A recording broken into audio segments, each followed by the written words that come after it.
Success is something you attract by the person you become. Success is not something you pursue, chase, run after. Success is something you develop, something you become. You attract success. So the whole key to unlock all the treasures, whether it's economic treasures or spiritual treasures, financial, social, personal, every way you can possibly think of, is by your own personal development. And then he added one more, which is so important, and it's probably worth the price of the seminar. Here it is. What you become is much more valuable than what you get. What you become is much more valuable than what you get. The major question to ask on the job is not what am I getting here. The major question to ask on the job is what am I becoming here. Not what am I getting, what am I becoming. So it's very important what you become. Because what you become attracts. If you become cynical, you attract cynicism. What you become attracts. So this whole subject of personal development was so vitally important to me. It changed my life. I was a millionaire by age 31. And that was just the economic part of it. It took me 6 years from age 25 to age 30. It was unbelievable. Remember, be a student, not a follower. And here's what you must always do. Design your own personal life. I'm very happy for people to take notes in my seminar, but I'm also just as happy if somebody says, hey, this is not for me. Tear up all these notes and throw them away. That's just as valid. Remember, be no one's disciple. Chart your own course. Make what you do the product of your own conclusion. What I'm saying here is be your own person. You don't have to be a model of someone else. You don't have to do it like anybody else. Right? Do it like yourself. Buy what you want to buy. Listen to what you want to listen to. Make changes if you want to make changes, and don't make changes. Right? It's your life. I'm telling you. And don't let anybody persuade you any different. Success is not a stereotype. Success is not a Ferrari. Success is not an automobile. It's not a house. It's not a place. It's not money in the bank. It's not $1 million. That's not success. Success is the continual unfolding of the design of your own life and pulling it off. That's what success is. The continual unfolding of the design of your own personal life and pulling it off. In whatever degree you wish, that is success. Successful in doing whatever you want to do that makes sense to you, for you, your family, your responsibilities. Or take on responsibilities or refuse responsibilities. That's strictly all up to you. Let me tell you what I think messes up the mind the most. Doing less than you can. It causes all kinds of psychic damage. Being less than you can be, trying less than you can try, somehow damages your mind, your self-image. Here's what I've discovered. The minute you turn the cycle around and start motivating yourself, you'll see immediate rewards. Maybe not monetary ones, not yet. But it's how you feel about yourself that's of the greatest value.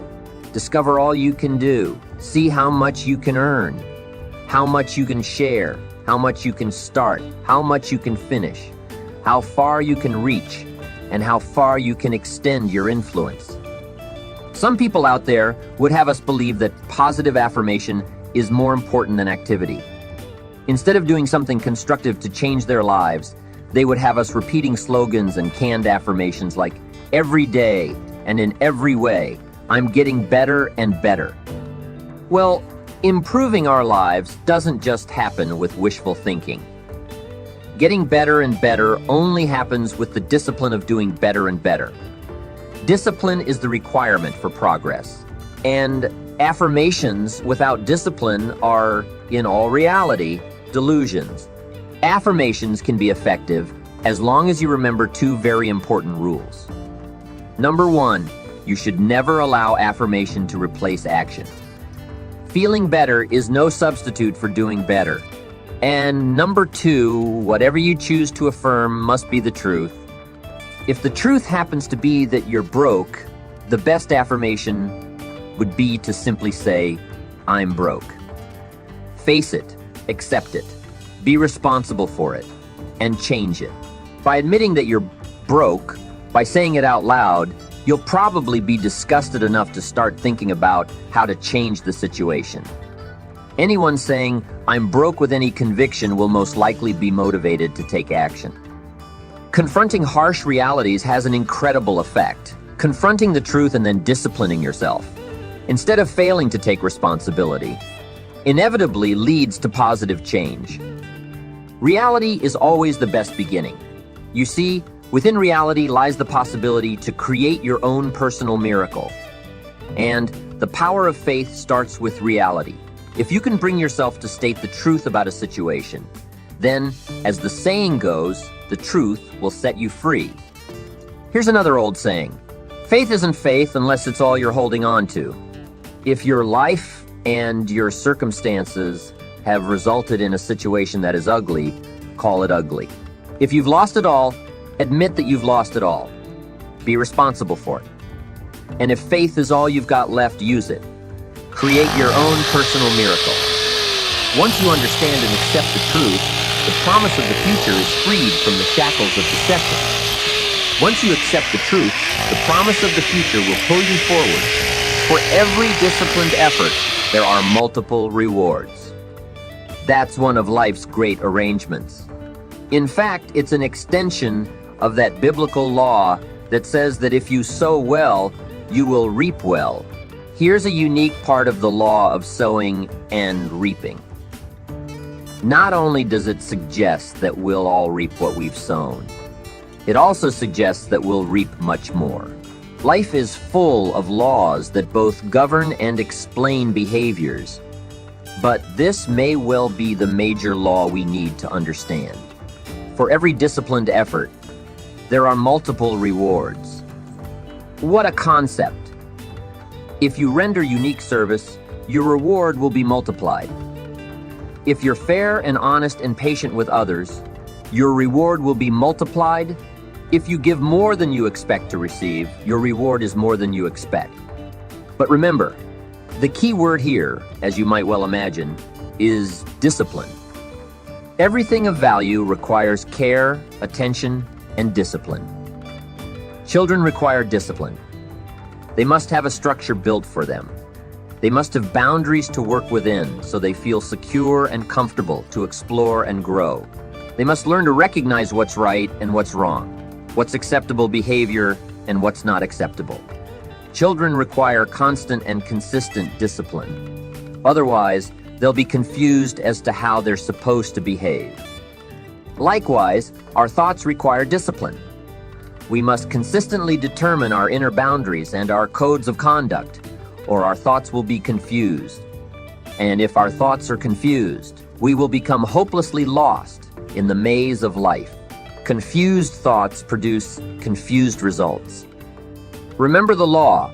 For every disciplined effort, there are multiple rewards. Learn the discipline of writing a card or a letter to a friend. Learn the discipline of paying your bills on time, arriving to appointments on time, or using your time more effectively. Learn the discipline of paying attention, or paying your taxes, or paying yourself. Learn the discipline of having regular meetings with your associates, or your spouse, or your child, or your parent.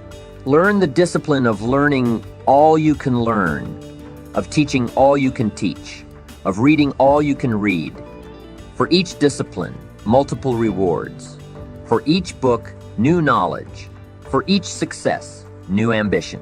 For each challenge, new understanding. For each failure, new determination. Life is like that. Even the bad experiences of life provide their own special contribution. But a word of caution here for those who neglect the need for care and attention to life's disciplines. Everything has its price. Everything affects everything else. Neglect discipline, and there will be a price to pay. All things of value can be taken for granted with the passing of time. That's what we call the law of familiarity. Without the discipline of paying constant daily attention, we take things for granted. Be serious. Life's not a practice session. If you're often inclined to toss your clothes onto the chair rather than hang them in the closet, be careful. It could suggest a lack of discipline. And remember, a lack of discipline in the small areas of life can cost you heavily in the more important areas of life. You cannot clean up your company until you learn the discipline of cleaning your own garage. You cannot be impatient with your children and be patient with your distributors or your employees. You cannot inspire others to sell more when that goal is inconsistent with your own conduct. You cannot admonish others to read good books when you don't have a library card. Think about your life at this moment. What areas need attention right now? Perhaps you've had a disagreement with someone you love or someone who loves you, and your anger won't allow you to speak to that person. Wouldn't this be an ideal time to examine your need for a new discipline? Perhaps you're on the brink of giving up, or starting over, or starting out. And the only missing ingredient to your incredible success story in the future is a new and self-imposed discipline that will make you try harder and work more intensely than you ever thought you could. The most valuable form of discipline is the one that you impose upon yourself. Don't wait for things to deteriorate so drastically that someone else must impose discipline into your life. Wouldn't that be tragic? How could you possibly explain the fact that someone else thought more of you than you thought of yourself? That they forced you to get up early and get out into the marketplace when you could have been content to let success go to someone else who cared more about themselves? Your life, my life, the life of each one of us is going to serve as either a warning or an example. A warning of the consequences of neglect, self-pity, lack of direction and ambition. Or an example of talent put to use, of discipline self-imposed, and of objectives clearly perceived and intensely pursued. Engaging in genuine discipline requires that you develop the ability to take action. You don't need to be hasty if it isn't required, but you don't want to lose much time. Let's say you would like to build your library. If that is a strong desire for you, what you've got to do is get the first book, then get the second book. Take action as soon as possible, before the feeling passes and before the idea dims. If you don't, here's what happens. You fall prey to the law of diminishing intent. We intend to take action when the idea strikes us. We intend to do something when the emotion is high. But if we don't translate that intention into action fairly soon, the urgency starts to diminish. And a month from now, the passion is cold. A year from now, it can't be found. So, take action. Set up a discipline when the emotions are high and the idea is strong, clear, and powerful. If somebody talks about good health and you're motivated by it, you need to get a book on nutrition. Get the book before the idea passes, before the emotion gets cold. Begin the process. Fall on the floor and do some push-ups. You've got to take action. Otherwise, the wisdom is wasted. The emotion soon passes unless you apply it to a disciplined activity. Discipline enables you to capture the emotion and the wisdom and translate them into action. The key is to increase your motivation by quickly setting up the disciplines.